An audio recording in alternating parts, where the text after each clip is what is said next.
Olá, hoje é segunda-feira, de 18 de março, mais uma aula do Decifrando o Antigo Testamento com a Visão Espírita. Meu nome é André Andriolo. A gente hoje vai começar o ciclo de Abraão. Como eu sempre falo, esse nosso estudo é feito à luz da doutrina espírita, codificada por Kardec, e eu não quero de maneira nenhuma estabelecer controvérsia teológica, interpretativa com qualquer outra religião, não quero brigar com ninguém. Nosso estudo é sempre baseado nas obras de Kardec e nas obras complementares da codificação. Estamos estudando o livro da Gênesis. Hoje nós vamos começar a falar de Abraão. Mas antes, eu vou dar uma recapitulada. Vou falar da pendências, eu chamei de pendências da última aula, que eu pulei algumas coisas que eu achei que não ia dar tempo e acabou que daria tempo, mas eu corri. Então, peço desculpas, vou voltar nesse ponto. A gente vai começar a dar uma visão geral do ciclo de Abraão e nós vamos falar sobre a origem de 3 religiões. Tá? Essa aqui é a estrutura básica da Gênesis, eu sempre passo por ela, né? Deixa eu só fazer uma coisa aqui.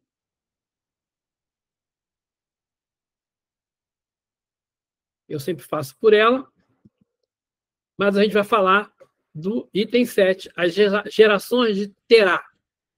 Vamos falar de Abraão. Dívida da aula passada. Né? Noé. Aí a Francine me fez uma pergunta super interessante. O que são os animais impuros, puros e impuros? Então vamos começar fazendo um exercício, quem está com a Bíblia na mão aí. Vamos lá em Levítico. Levítico, capítulo 11, versículos de 1 a 8.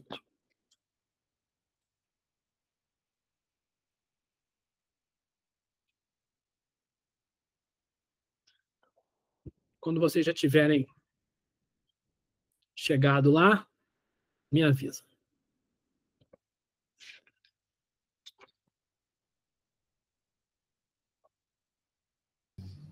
Ok. Claudinha, Cláudia, Luiz, Nilzeli, Ivana, Francinir, mamãe, Regina. Acho que a maioria já foi, né? Tamires.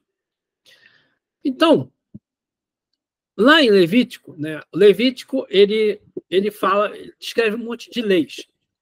Tem leis e regras de Moisés. Então, uma delas, a Simone levantou a mão, não, a Simone queria dizer que estava ok, tá bom. Na primeira delas, ela fala assim, lá no capítulo 11, ele inicia regras referentes ao puro e ao impuro. E o primeiro item são os animais. Tá? Então, os animais impuros. Impuros são. Yahvé falou a Moisés e a Arão, e disse-lhes, falai aos filhos de Israel e dizei-lhes, estes são os quadrúpedes que podereis comer, dentre todos os animais terrestres. Todo animal que tem o casco fendido, partido em 2 unhas, e que rumina, podereis comê-lo. Seguinte as espécies... Espera aí um minutinho. São seguintes as espécies que não podereis comer. Dentre aqueles que ruminam ou que têm o casco fendido. Tereis como impuro o camelo, porque, embora sendo ruminante, não tem o casco fendido. Tereis como impuro o coelho, porque, embora sendo ruminante, não tem o casco fendido. Uma ressalva aqui, que nós chamamos de ruminantes os animais que, tipo boi, né? Ele come, engole, processa no estômago, depois devolve. O coelho não é ruminante, o coelho é um roedor. Mas, para eles lá, a explicação que eu achei é que, como ele fica mastigando no mesmo modo que, né, que o ruminante fica, então ele chamou de ruminante. Então, não pode comer camelo, porque é ruminante, mas não tem um casco fendido. O casco dele, né, não é reto. Cavalo também não pode. E tereis como impuro o coelho, porque, apesar de ser ruminante, não tem casco fendido. Né? Tereis como impura a lebre, porque, embora sendo ruminante, não tem um casco fendido. Coelho e lebre, muito parecidos. Tereis como impuro o porco, porque, apesar de ter o casco fendido, partido em duas unhas, não rumina. Não comereis da carne deles, nem tocareis do seu cadáver, e vós os tereis como impuros. Então,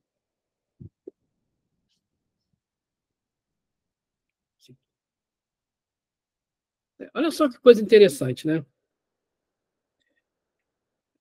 Essa regra, né? Essa regra básica, se a gente continuar lendo o capítulo 11, vai detalhar cada vez mais sobre isso aí. Lá na frente, no Novo Testamento, Jesus fala com os judeus, né? Não é o que entra pela boca que vai fazê-los ficarem puros. O que sai da boca é que contamina. Mas foi daí que veio essa proibição. Mas o que é essa? Por que tem essa proibição, né? Vamos lá. Primeiro, ele define que é puro tudo que pode se aproximar de Deus. E tudo que é impróprio para o culto é impuro. Os animais puros são os que podem ser oferecidos a Deus. Os animais impuros são os que os pagãos consideram como sagrados. Então, né, os animais que eles começam a provocar são fazer o ídolo de ouro, não sei o quê, do coelho. O coelho era adorado. O camelo era adorado. Sei lá. Não sei quais são os animais que eram adorados. O porco era adorado. Então não podia. Outro problema que acontecia também, principalmente com o porco, é como que você preserva a carne do porco. Você mata o porco, depois como é que você come? Como é que você tem que comer na hora? Não dá para guardar para depois, não dá para salgar. Então tem esse problema. O camelo e o cavalo você usa para transporte. Então não é legal. Né? Então eles têm essa mistura. Né? Tem a pureza espiritual e também tem a higiene ligada aí no mesmo assunto. Tá bom? Francini, respondido para você. Quiser ler mais detalhes, lê o capítulo 11 todo. Eu pago minhas dívidas. Outra coisa interessante que eu pulei foi sobre o dilúvio. No dilúvio, né, choveu 40 dias e 40 noites. 40 dias foi o número de dias que Jesus vai para o deserto, né, para jejuar, para meditar. Ele fica 40 dias, onde ele é tentado, né, pelo diabo. 40 dias. Então, antes de começar o ministério de Jesus ficou 40 dias no deserto. Moisés, né, ele lembra, né, Moisés nasceu, ele foi colocado num cesto, né, no rio Nilo, a irmã do faraó pegou ele e tal, e aí ele foi criado com os egípcios junto com o faraó. Ele ficou 40 anos junto com o faraó. Quando já tinha 40 anos de idade, ele viu lá um feitor egípcio maltratando e matando um escravo judeu. Ele foi lá, deu uma pedrada na cabeça do feitor, matou o feitor e fugiu. Foi para o deserto, virou pastor nômade. Lá ele casou, teve 2 filhos, Gerson e Eliezer. Ele ficou 40 anos como pastor lá no deserto. Aí apareceu lá perto do Monte Sinai, ou no Monte Horebe, depende do livro, depende da Bíblia que você usar, mas é a mesma coisa, o Monte Horebe e o Monte Sinai. ele ficava na região de Midian, que é ali, embaixo do monte. Deus aparece para ele pela primeira vez na forma de uma sarça ardente e convoca ele para livrar os egípcios, os israelenses, os hebreus, da escravidão. E aí eles tiram o povo da escravidão, fica 40 anos andando pelo deserto. O tempo de gestação, 40 semanas. Então, nós precisamos 40 semanas para nascer. Então, esses 40 dias, 40 anos, representam um ciclo. É uma gestação, é uma preparação para o ministério de Jesus, uma preparação de Moisés lá, para sendo iniciado na religião dos egípcios, 40 anos se preparando com a família dele, como nômade, para depois passar 40 anos no deserto, preparando a entrada na Terra Prometida. Essa simbologia tem a ver com as 40 semanas de uma gestação. E, por último, os 3 níveis da arca. Isso é uma coisa muito interessante, porque André Luiz, no livro No Mundo Maior, ele compara os 3 níveis da arca com o cérebro humano. Aí eu vou botar o texto dele, mas antes eu vou mostrar para vocês uma coisa.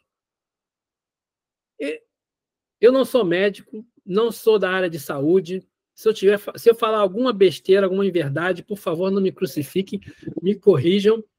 Mas uma das maneiras de você olhar para o cérebro, eu tô falando assim, é você dividir o cérebro dessa maneira aí. Tem uma parte que é chamado reptiliano, uma parte de límbica e outra de neocórtex. Existem outros nomes. Foi a que eu escolhi, que eu achei que tinha mais bonitinha, mas é por aí. Então, eu estou usando, eu pesquisei isso em vários lugares e escolhi o site dessa menina, Luciana Sutti. O link está aí embaixo da figurinha aí. A estrutura evolutivamente mais antiga é o do cérebro reptiliano. Então, na evolução, se você olhar a evolução dos seres, né, você tem os animais lá inferiores e tal, chega no réptil. Ou seja, os peixes, os insetos e tal, chegamos nos répteis.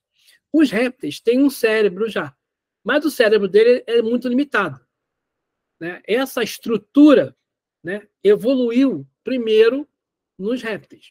Então, ele fala que essa estrutura evolutivamente mais antiga é do cérebro reptiliano, responsável pelas programações automáticas que se referem aos instintos de sobrevivência, como o medo. Então, os répteis já têm um cérebro lá, um pedacinho do cérebro que já faz essa já trabalha com essa automação de instinto. Depois, né, subindo na escala evolutiva dos animais, o que aparecesse nos mamíferos, o que se desenvolveu foi o cérebro límbico, responsável por gerenciar respostas fisiológicas frente a estímulos emocionais, pelos sentimentos, pela interação com os outros. Os primeiros mamíferos a apresentar o sistema límbico começaram a cuidar dos filhotes, coisa que os répteis não fazem. A tartaruga coloca o ovo lá na praia, enterra e vai embora. Depois as tartaruguinhas nascem e vão andar para o mar. Não tem... Já os mamíferos tomam conta do filhote. E, por último, na escala evolutiva, formou-se o neocórtex, estrutura responsável pelo pensamento cognitivo, presente nos mamíferos superiores. É no córtex pré-frontal que nasce o senso de autoconsciência dos seres humanos. Tá? Então, isso aí foi uma colinha que eu peguei da Luciana Sutti. André Luiz, no Maior, ele fala assim: Ele compara a arca com a casa mental. Ele fala de 3 andares. No sistema nervoso, temos o cérebro inicial, repositório dos movimentos instintivos e sede das atividades subconscientes. Figuremo-lo como sendo o porão da individualidade, onde arquivamos todas as experiências e registramos os menores fatos da vida, que seria o primeiro andar. E aí ele continua lá na frente. No primeiro andar, situamos a residência de nossos impulsos automáticos, simbolizando o sumário vivo dos serviços realizados. Ele está falando do primeiro andar, aí está falando aqui do... Como é que está aqui? Do reptiliano. Tá? Na região do córtex motor, zona intermediária entre os lobos frontais e os nervos, temos o cérebro desenvolvido, consubstanciando as energias motoras de que se serve a nossa mente para as manifestações imprescindíveis no atual momento evolutivo do nosso modo de ser. É o que a gente usa para viver no aqui e no agora. Seria o segundo andar. No segundo andar, localizamos o domicílio das conquistas atuais, onde se erguem e se consolidam as qualidades nobres que estamos edificando. É naquela região lá do límbico. Nos planos dos lobos frontais, silenciosos ainda para a investigação científica do mundo, jazem materiais de ordem sublime, que conquistaremos gradualmente no esforço de ascensão, representando a parte mais nobre de nosso organismo divino em evolução. O terceiro andar. No terceiro andar, temos a casa das noções superiores, indicando as eminências que nos cumpre atingir. Olha só que coisa interessante. No primeiro nível, no nível mais baixo, vamos falar assim, no nível mais baixo a gente tem os nossos instintos. Na Arca de Noé, o nível mais baixo ficava os animais. No segundo, o segundo cérebro, no límbico, foi quando os mamíferos começam a cuidar da família. Então, a família de Moisés ficava no segundo andar.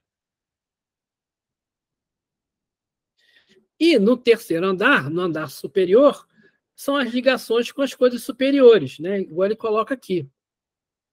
São materiais de ordem sublime, que conquistaremos gradualmente no esforço de ascensão. No andar superior, só ia Noé. Ele só foi lá para pegar a pomba, soltar a pomba para ver. Primeiro ele solta um corvo, lembra? O corvo sai e fica voando em volta, nunca desce. E isso é uma coisa interessante que eu estava estudando sobre isso, eu não sabia, mas algumas famílias de judeus falam assim, quando a pessoa sai para fazer alguma coisa e não faz nada, fica andando e não faz o que devia ter feito, você está igual o corvo de Noé, saiu para fazer alguma coisa e não fez nada.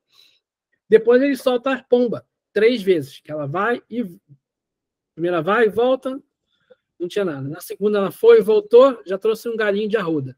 Na terceira vez ela foi e não voltou, ele sabia que já podia desembarcar. Então, o terceiro andar é um andar lá de cima, onde vai ter o recado se chegou no final ou não. Depois de 40 dias e 40 noites de chuva, de uma gestação, teve que esperar ainda as águas baixarem, mas foi o período que precisou a Terra para renovar. Um período de renovação de uma gestação. Isso aqui, também podemos falar, nós, quando somos ainda espíritos imperfeitos, nós somos muito guiados pelo instinto, guiados pela matéria. Kardec, lá na questão número 100 do Livro dos Espíritos, começa a escala espírita. E aí, depois ele descreve os espíritos de terceira ordem, predominância da matéria sobre o espírito, propensão ao mal. Então, somos os espíritos que são inferiores estão muito ligados à matéria, são muito ligados ao instinto. Eles ainda estão na... Como é que se diz? No automatismo. Como ele está falando aqui, André Luiz. Num deles, né, nos espíritos que são da terceira ordem, moram o hábito e automatismo. No espírito de segunda ordem, tem predominância do espírito sobre a matéria e desejo do bem. E os espíritos puros não têm nenhuma influência na matéria, superioridade moral e intelectual absoluta. Já percorreu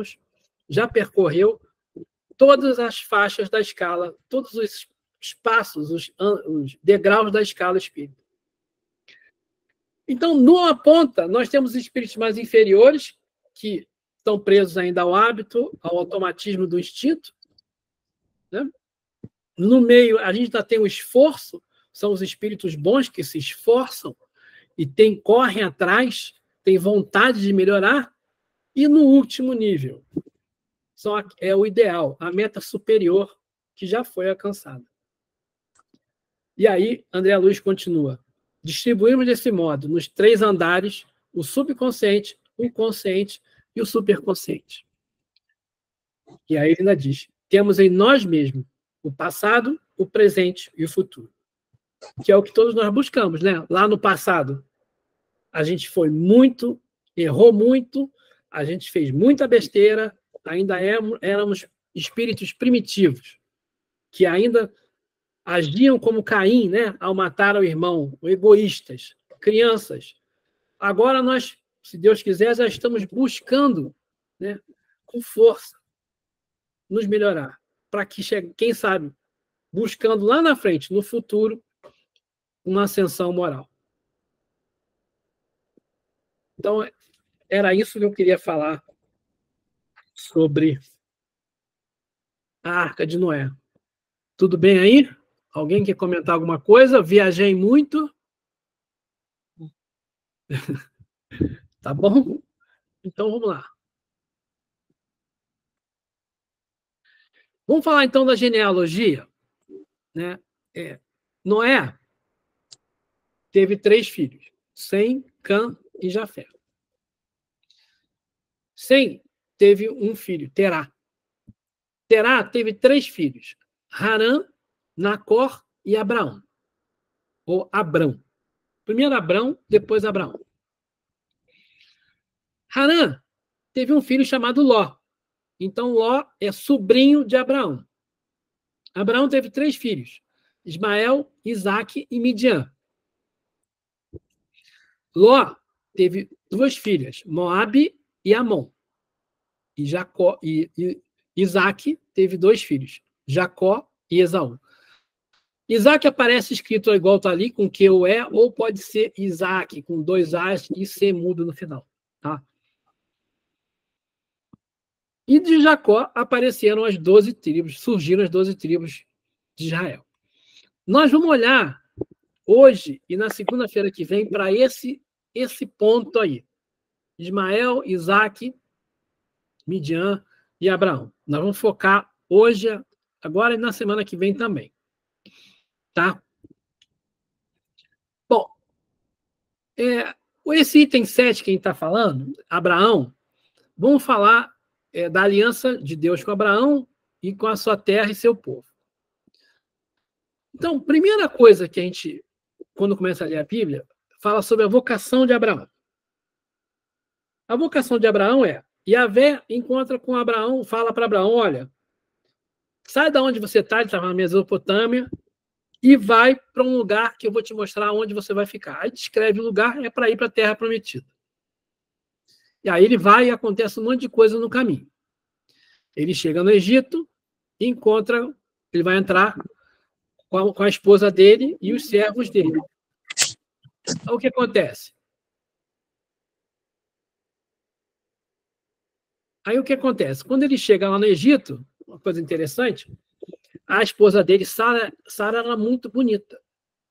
E existia lá um costume, não sei se era um costume, acontecia lá no Egito, de quando alguém chegava com uma esposa muito bonita, o faraó mandava matar o marido e ficava com a esposa para ele. Aí, quando Abraão entra lá no Egito, ele fala assim, olha, Sara não é minha mulher, não. É minha irmã. Aí o faraó pega ela para ser escrava dele, para ser esposa dele. E aí, dizendo que Sara era irmã dele. Sara vai lá para o faraó, fica um tempo lá com o faraó, aí daqui a pouco o faraó descobre, foi a Sara que falou, né? Não está escrito isso na Bíblia, mas só pode ter sido, que ela, na verdade, era esposa do Abraão. Aí o faraó chega para o Abraão e fala, meu Deus do céu, por que tu me fez isso? Me fez eu ficar em pecado? Pega a tua mulher, pega teu servo, vai embora daqui. E aí Abraão sai do Egito. Chegando, né, já perto lá da Terra Prometida, Ló e Abraão, os dois tinham dinheiro, tinham servos, tinham rebanho. E o Ló, então, resolve se separar de Abraão. E Ló vai para Sodoma e Gomorra, vai ficar no reino lá de Sodoma e Gomorra, e Abraão continua no deserto ali. Aí o que acontece? Os reis de Sodoma e Gomorra resolvem invadir lá um outro povo e eles perdem.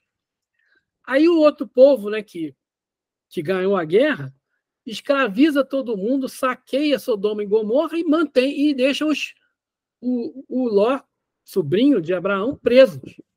O Ló, a esposa e as filhas. Aí Abraão junta uma turma e vai lá, invade lá Sodoma e Gomorra, conquista com 300, eu não lembro o nome, 370 pessoas, acho que foi isso.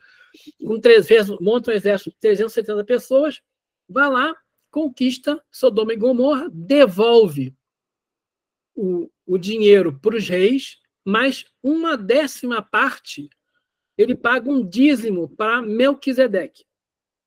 Ele liberta o irmão, liberta todo mundo, o irmão e a sobrinho e a esposa e as filhas de Ló, e ele devolve o dinheiro todo para os reis, mas ele pega 1/10 e dá de dízimo para Melquisedeque. Melquisedeque é uma pessoa bastante importante. Lá em Hebreus, né, o Paulo fala sobre isso, Jesus também fala sobre isso, um pouco escondido, mas Melquisedeque, nós vamos entrar nesse assunto depois, na reunião que vem, ele é considerado, Deus diz que ele é um sumo sacerdote de Deus. Então, Abraão paga um dízimo para ele. Depois disso, Deus faz as promessas e as alianças divinas com Abraão. Abraão, muito velho, Sara era muito velha, e Sara não podia mais ter filho. E ele também já era bem velho. Mas Deus fala que ele ia ter filho. Aí a Sara fala para ele, olha, pega ali a Agar, a nossa serva, e tenha um filho com ela. E ele tem um filho com a serva. O nome desse filho é Ismael. E aí Ismael nasce dessa união lá de Abraão com a serva. Depois, Abraão faz uma segunda aliança com Deus. Deus faz uma segunda aliança com Abraão. Nessa aliança é um pouco mais abrangente, coloca como símbolo a circuncisão e promete que todos os descendentes deles serão tão numerosos como o número de grão de areia nas praias, no deserto, como a quantidade de estrelas no céu, e promete ele a terra. Dá para ele uma terra prometida. Promete a terra para ele. Aí, Deus fala com ele, os anjos chegam para... dois anjos chegam para Abraão e falam, Sodoma e Gomorra, cara, tu deu dinheiro para os caras, salvou os caras, mas os caras estão pecando muito, não tem jeito, nós vamos destruir. Aí Abraão, mas será que não tem lá ninguém, todo mundo que está lá não presta? Não, ninguém presta. Será que não tem 10? Vou fazer o seguinte, se você acharem pelo menos 10 que são bons, você não destrói. Aí os anjos vão lá, olha, não tem nem 10. Pô, então pelo menos deixa eu tirar minha família. Aí então os anjos vão lá, tiram o Ló, a esposa e as duas filhas, né? A Moabe e a Amon. E aí eles fogem quando Deus começa a cair fogo, joga, né, fogo do céu, começa a destruição. Eles são avisados de não olhar para trás. A esposa de Ló olha para trás e vira uma estátua de sal. Essa é a história famosa lá de Sodoma e Gomorra.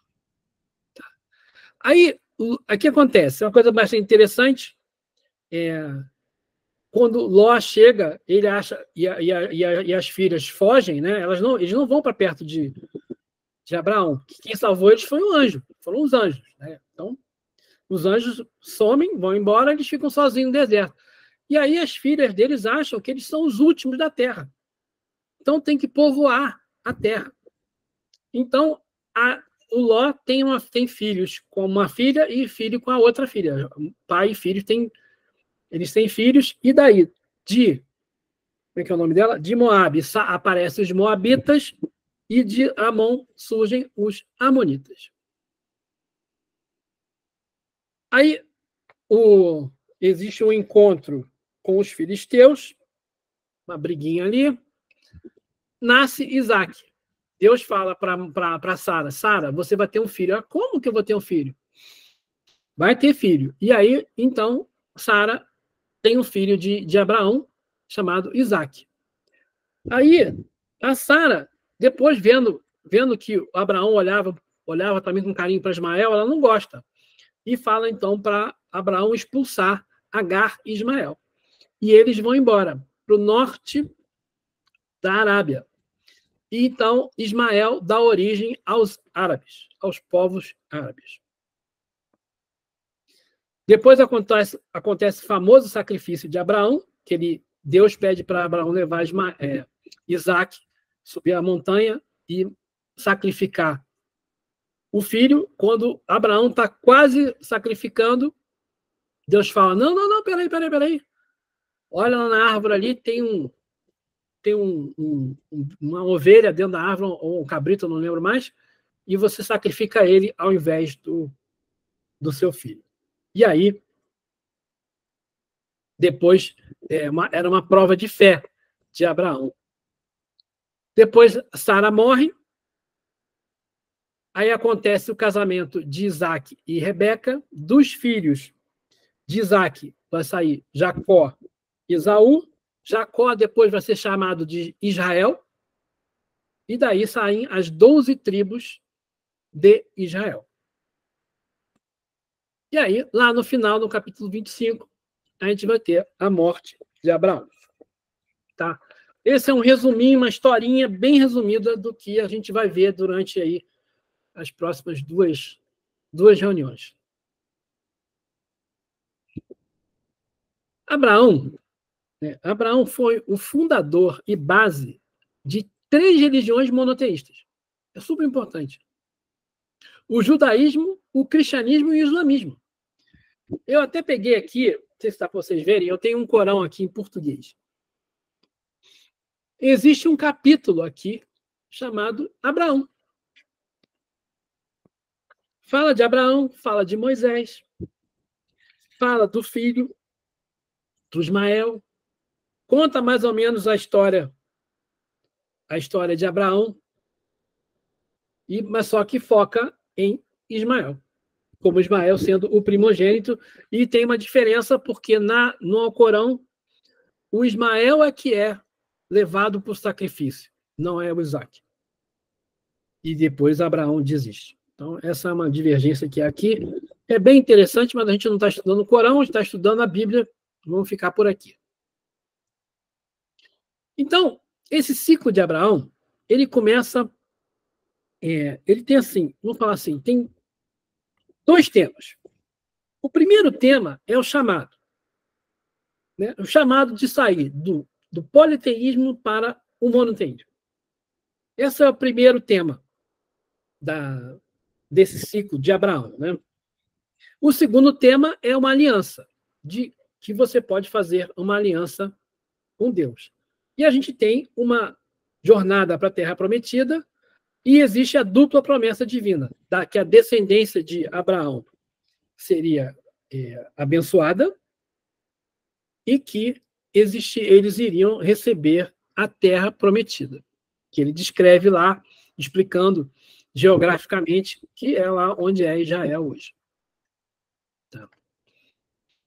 No capítulo 12, logo no iniciozinho, quando começa o ciclo de Abraão, ele fala lá, Yahvé disse a Abraão, sai da tua terra, da tua parentela e da casa do teu pai, e vai para a terra que te mostrarei. Eu farei de ti um grande povo, eu te abençoarei, engrandecerei o teu nome, sê uma bênção. Abençoarei os que te abençoarem, amaldiçoarei os que te amaldiçoarem. Por ti serão benditos todos os clãs da terra. Olha só que coisa interessante. Ó, vou fazer de ti um grande povo. 1. Eu vou te abençoar. 2. Vou engrandecer o teu nome. 3.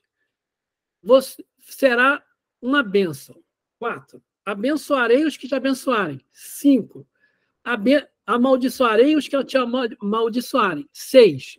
Por ti serão benditos todos os clãs da terra. 7 promessas. Olha o número 7 aí.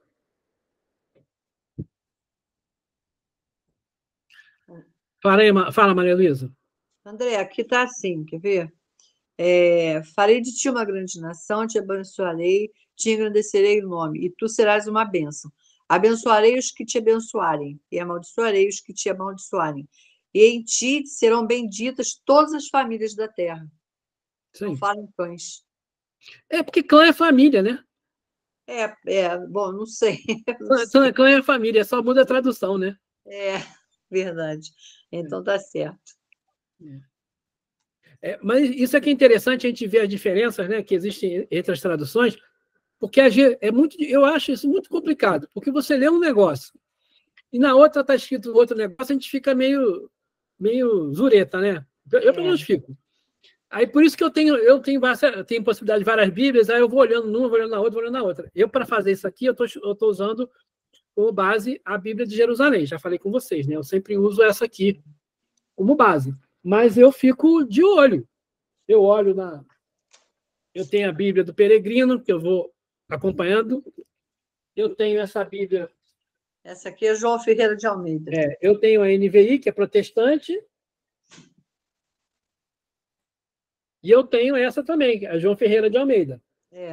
Eu vou comparando todas elas. Mas você sabe que, mesmo a João Ferreira de Almeida, eu já peguei 2 traduções diferentes que eu tenho digital. Então, entre elas mesmo tem diferença. Então, a gente precisa... Eu vou olhando para entender. A minha está toda rabiscada aqui. Mas, legal. Então, 7 promessas. Isso aí, a gente vai guardar esse número 7, ele vai aparecer várias vezes. Um dia nós vamos falar bastante sobre o número 7. Tá? E aí, lá no capítulo 15, né, Abraão faz uma segunda aliança com Deus, né? Yahvé faz uma segunda aliança com Abraão. Fala assim, numa visão: não temas, Abrão, que até ali era chamado de Abrão. Eu sou o teu escudo, tua recompensa será muito grande. Abrão respondeu: meu senhor Yahvé, que me darás? Continuo sem filho. Abrão disse: eis que não me deste descendência, e um dos servos de minha família, de minha casa, será meu herdeiro. Então foi-lhe dirigida essa palavra de Yahvé: não será esse o teu herdeiro, mas alguém saído do teu sangue. E não se chamará mais o teu nome Abrão, mas Abraão será o teu nome, porque por pai de muitas nações te tenho posto. E te farei frutificar grandissimamente, e de ti farei nações, e reis sairão de ti. Eu vou colocar aqui agora um vídeo. Essa menina é muito interessante. Vocês estão vendo a apresentação?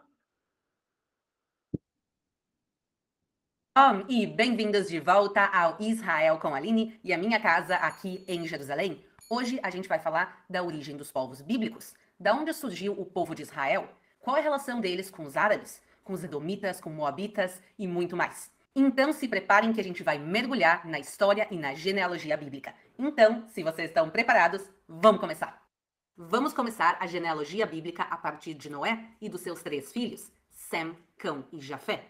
De Sem saem os povos semitas, que são boa parte da Ásia e o que a gente vai se focar no dia de hoje. De Cão vão sair boa parte dos povos da África e de Jafé vão sair boa parte dos povos europeus. Mas vamos voltar agora para Sem.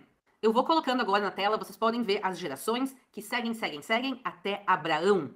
E como a própria Bíblia fala, ele vai dar origem a muitos povos. Vamos ver agora os principais. Abraão vai ter 3 mulheres, Sara, Agar e Queturá. Com Sara, ele vai ter um filho chamado Isaque.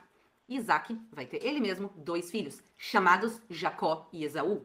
Jacó ele vai ter um outro nome, que é Israel. Então, os descendentes de Abraão, Isaac e Jacó são o povo de Israel. E justamente Jacó, os 12 filhos dele, vão dar origem às 12 tribos de Israel. Então, aqui está o nosso primeiro povo. O povo de Israel é descendente de Jacó. E o irmão de Jacó, que se chama Esaú, ele vai dar origem a outro povo, ao povo edomita.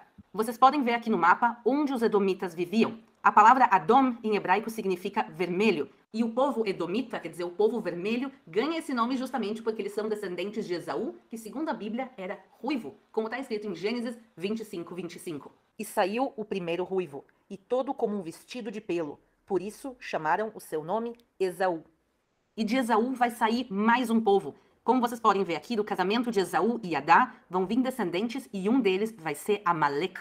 E de Amalek vem os Amalequitas, que são um grande inimigo de Israel. A gente vê isso ao longo de muitas passagens bíblicas, como em Gênesis 36:12, e até os dias de hoje, quando o povo de Israel tem grandes inimigos, se refere aqui em Israel a eles como Amalek, como os Amalequitas. Apesar de nem sempre serem descendentes direto, mas se dizia, por exemplo, a Alemanha nazista, eram uma maneira de ser como Amalek.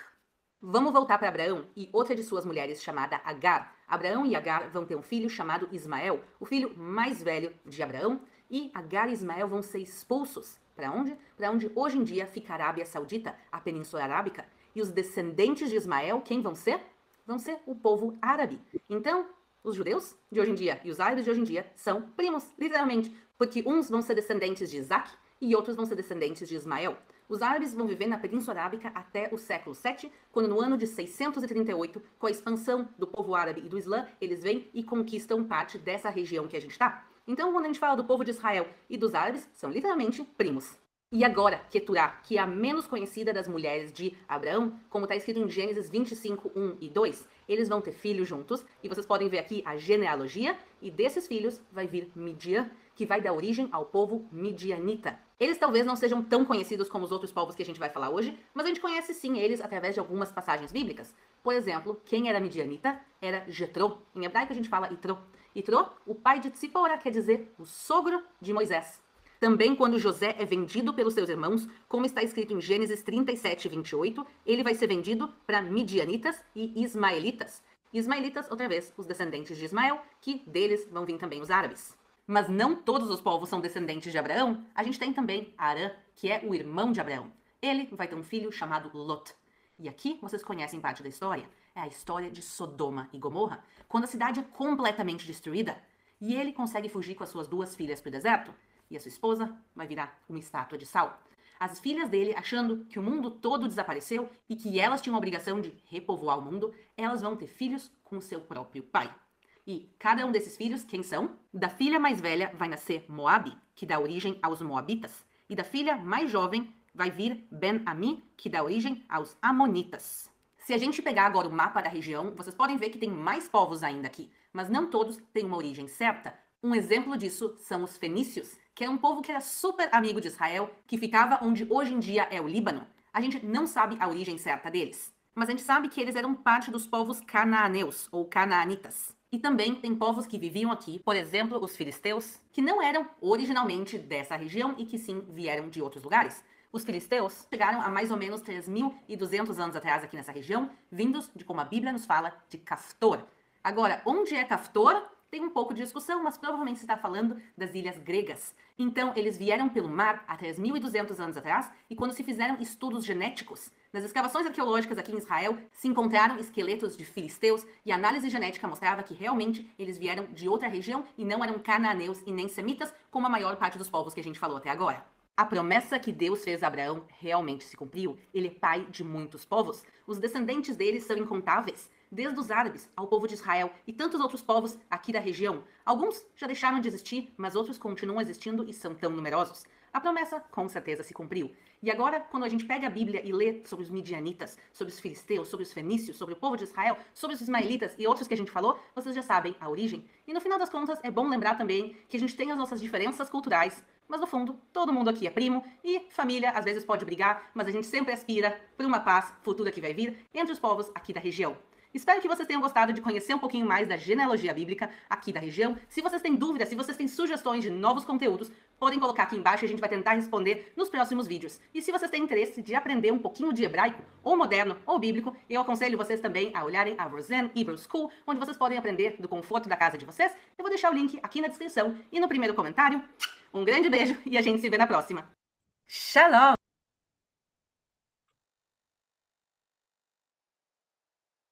E aí, gostaram? Ô, como é que guarda isso tudo? Não dá, não. Eu sigo ela no YouTube. O nome dela deixa eu sair aqui. O nome dela é Israel com Aline, o nome do site dela no YouTube. Israel com Aline. Ela é ótima. Eu espero que a gente possa botar isso lá no YouTube. Explicou bem explicadinho, né? Quando alguém falar para a gente que Abraão é o pai de muitas nações, pronto.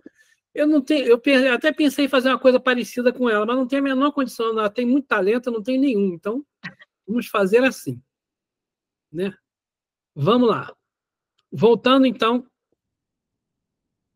ao nosso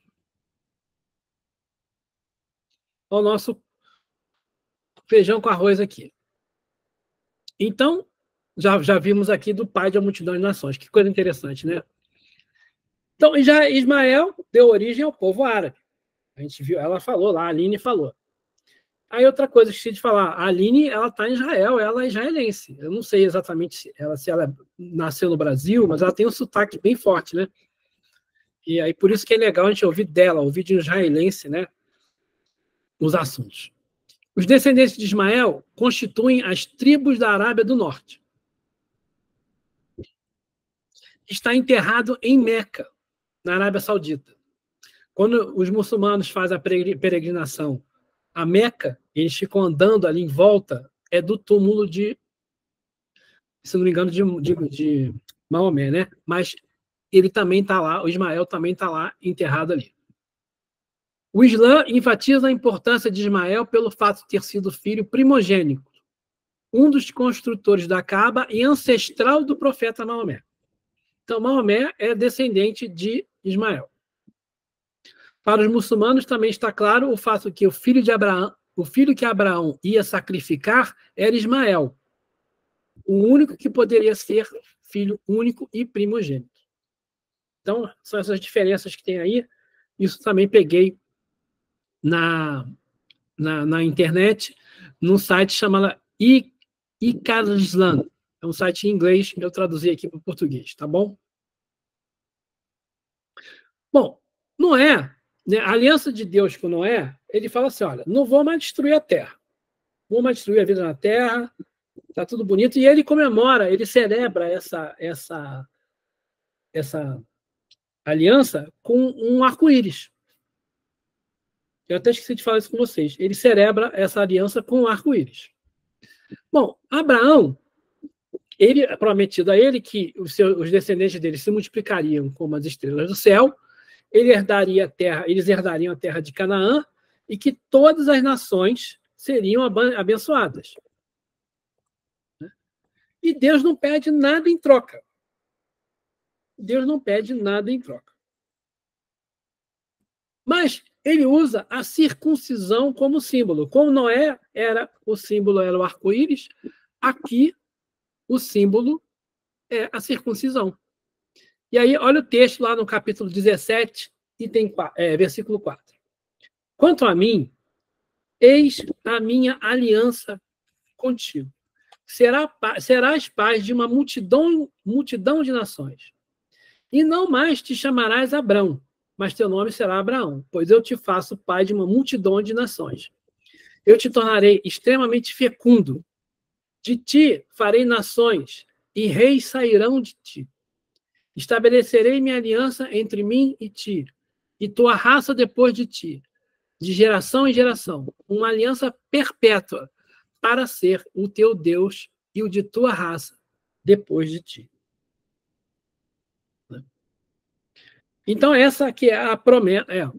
Mais uma coisa. Eis a minha aliança, que será observada entre mim e vós. Isso é, a tua raça depois de ti, e todos os vossos machos sejam circuncidados. Então, é daí que sai a circuncisão.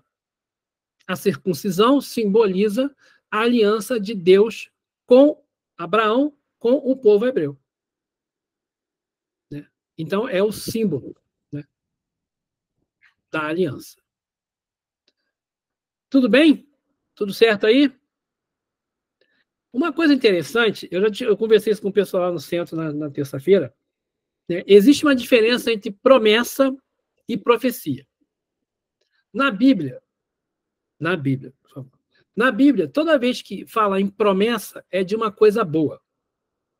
Eu te prometo que se você fizer isso, vai ter uma coisa boa. A profecia é, se você não continuar no caminho que você está, se você não mudar, vai dar problema lá na frente. Então, a profecia está ligada a mais uma coisa ruim. E a promessa é uma coisa boa. Porque, na verdade, quando fazem a profecia, o que eles querem é que a profecia não se cumpra. E tem uma história interessante do Daniel, né? Daniel não, do Jonas, né? O Jonas que é engolido pela baleia. A história de Jonas é assim, muito resumidamente. Jonas está lá numa boa, aí Deus fala assim, ó, Jonas, vá lá para Nínive, porque o povo de lá está pecando muito, eu quero que você vá lá e diga para eles assim, ó, se vocês não mudarem, pararem de pecar, eu vou destruir Nínive. Aí ele fala, não quero não. Não quero ir não. Vai pro porto, pega um barco e manda o barco assim, me leva para o fim do mundo. A palavra que está lá significa me leva para o fim do mundo. Aí ele não quer para o lado oposto de Midian. Ele vai para o barco e começa a ter uma tempestade, ele vai para o fundo do barco, a tempestade jogando o barco para lá e para cá, e os marinheiros, meu Deus, nós vamos morrer afogados, o que está acontecendo? Será que é porque você está aqui? Aí o Jonas fala, não, é porque eu estou aqui, é Deus que está fazendo, vai afundar o barco, porque eu não quero ir para Midian. Aí os marinheiros vão lá, pegam o Jonas e jogam dentro d'água. Na hora que joga dentro d'água, vem uma baleia, um peixe grande, engole ele. Aí o peixe grande acaba a tempestade, o barco vai para o seu destino numa boa. Acaba a tempestade, ele vai para Midian.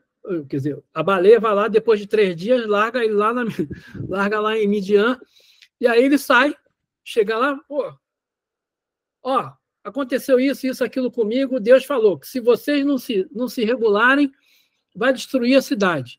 Aí os reis lá, o sacerdote, gente, nós estamos errando mesmo, se consertaram. Aí Deus falou, não vou mais destruir, eles se consertaram. Aí o Jonas falou, pô, peraí, tu me fez sair lá não sei de onde, cai no barco, cai no mar, fui engolido por uma baleia, vira para cá, tô longe de casa, e tu não vai destruir os caras? Aí Deus fala, ué, por que você está com raiva? Você veio aqui como um mensageiro para dizer o que eles tinham que fazer para não dar problema. E eles fizeram. Então, não vou punir eles. Essa é uma historinha bem folclórica que tem na Bíblia. Lá de Jonas, quem tiver curiosidade de estudar lá em Jonas, lê o livro de Jonas. É exatamente isso. É o Jonas revoltado, porque ele fez a promessa de que queria ver fogo, né, pegar fogo lá na frente. Então, a promessa é uma coisa boa. E E a profecia é que se você não fizer o que eu estou te dizendo, vai dar ruim. Mas se você fizer, a profecia não vai se cumprir. Que foi o que aconteceu com Jonas. Tá? Achei interessante falar sobre isso. Então, voltando lá para Abraão, o que acontece com Abraão? O Abraão, e lá no 15:6, capítulo 15, versículo 6, ele fala assim, olha, Abraão creu em Yahvé, mas ele creu por quê? Abraão, depois de Sodoma e Gomorra, depois de Melquisedeque, Yahvé faz a promessa com Abraão e fala, eu sou o teu escudo, a gente já leu aqui, a tua recompensa será muito grande e tal. E ele fala que Abraão vai ter um filho. E Abraão fala, estou muito velho. Mas Deus fala, confia em mim que vai rolar. Aí Abraão crê em Yahvé. E a Bíblia fala, e isso foi tido em conta de justiça. Porque ele acreditou, porque ele creu, né? Yahvé levou isso em conta na ficha corrida dele como merecimento dele. Uma coisa interessante é que crer é diferente de acreditar. A gente, às vezes, faz palestras sobre fé, e eu sempre uso esse exemplo, que já viu minha palestra fala sobre isso. Você tem fé? A gente já é difícil ter fé. Mas a gente tem fé, sim. A gente, hoje em dia, tem o dinheiro no cartão de crédito ou no cartão de débito, lá no banco. A gente vê o dinheiro. Por que a gente confia que o dinheiro está lá? A gente sabe que o dinheiro está lá, mas a gente não vê o dinheiro. Se eu for lá no banco, quiser, me mostra meu dinheiro aí, vão mostrar meu dinheiro guardado no banco? Se todo mundo for no banco, quiser ver o seu dinheiro lá no banco, vai ter o dinheiro lá em papel? Outra coisa, falando de dinheiro, por que eu chego na padaria, dou lá uma nota de R$5 para comprar pão e o padeiro me dá o equivalente em pão? E depois ainda me dá troco. Por que ele acredita que aquilo tem dinheiro? Que aquilo tem valor? Por que aquilo vale? Está trocando um pão ou uma comida por um papel? Porque a gente tem fé. Né? Por que o cartório, quando a gente vai no cartório e você vai registrar alguma coisa, né, o tabelião coloca lá, eu certifico e dou fé. Dou fé. Então, fé, você sabe. Eu tenho fé que toda vez que eu tiver no meu carro pisar no freio, ele vai parar. Eu tenho certeza. Eu não falo assim, eu acredito que quando eu pisar no freio, ele vai parar. Não. Você sabe que ele vai parar. Isso não é acreditar. Isso é ter fé, é ter certeza. Então, a fé de Abraão mostra essa confiança. Deus falou que ele ia ter filho, eu tenho certeza. Eu tenho certeza. E Deus, então, reconhece o mérito. Né? E uma coisa interessante, que na história de Abraão a gente vai ver, é que ele passa por vários perrengues. Até tem a história de Jó, também, né? A paciência de Jó, depois a gente vamos entrar na história de Jó, né? O Jó era uma pessoa super boa, temente a Deus, fazia tudo certinho. Então, Deus, conversando com uma outra entidade que duvida da fé, da confiança de Jó, faz Jó passar por vários problemas. Perde a família, perde o dinheiro, perde o rebanho, perde o servo, perde tudo. E Jó não perde a fé em Deus. Porque Deus sempre espera da gente 100%. Deus não quer da gente 80%, 95%. Ele quer da gente 100%. Mas ele não quer da gente 100% no seguinte aspecto de que tudo que você fizer tem que estar 100% perfeito. Não. Ele quer que a gente se dedique de maneira integral.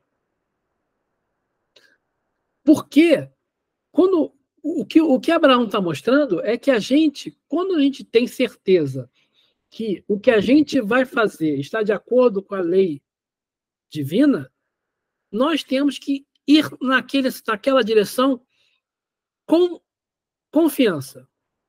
Vai com Deus. Né? A gente fala assim, vai com Deus. 100% de confiança, de presença de espírito, de atenção.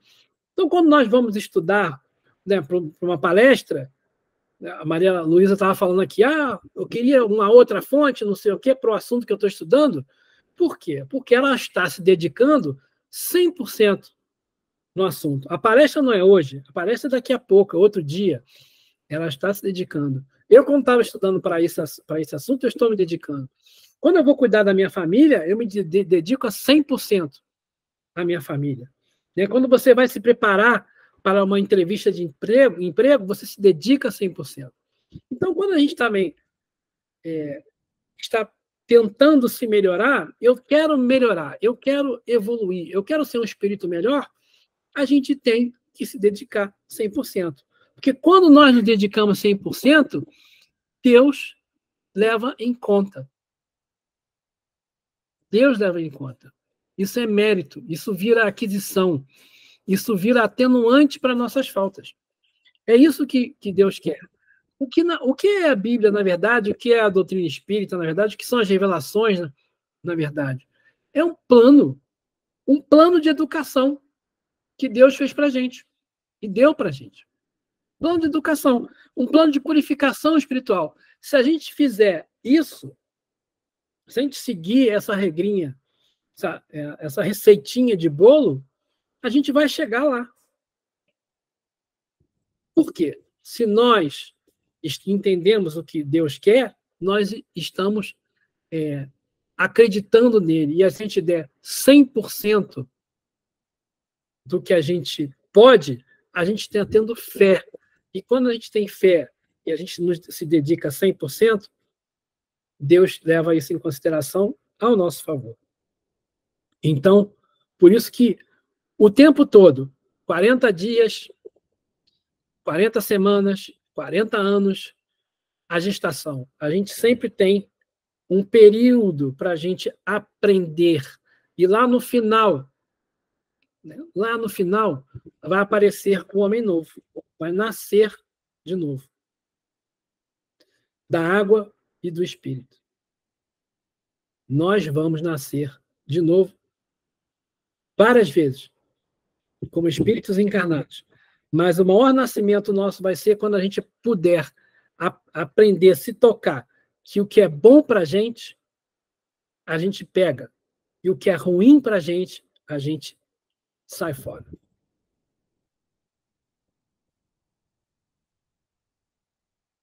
Chegamos ao fim do que eu tinha para trazer para vocês hoje. Ciclo de Abraão, Gênesis 12. Para casa, queria que vocês lessem aí o capítulo 14, versículo 17 ao 24, e lá na carta aos Hebreus, o capítulo 5, de 1 a 10.